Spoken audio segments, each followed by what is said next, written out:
In this tutorial, I will show you how to change the shape of a picture in Canva.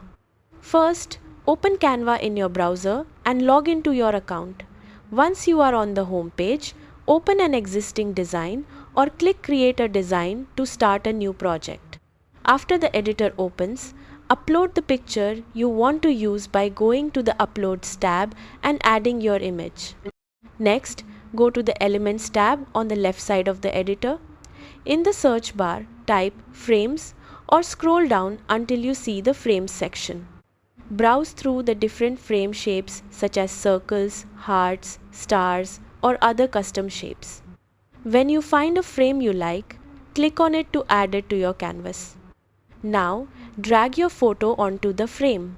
Once your cursor moves over the frame, the picture will snap into the shape automatically. If you want to adjust the image inside the frame, double-click the picture and reposition or zoom it until it looks the way you want. That is how you change the shape of a picture in Canva.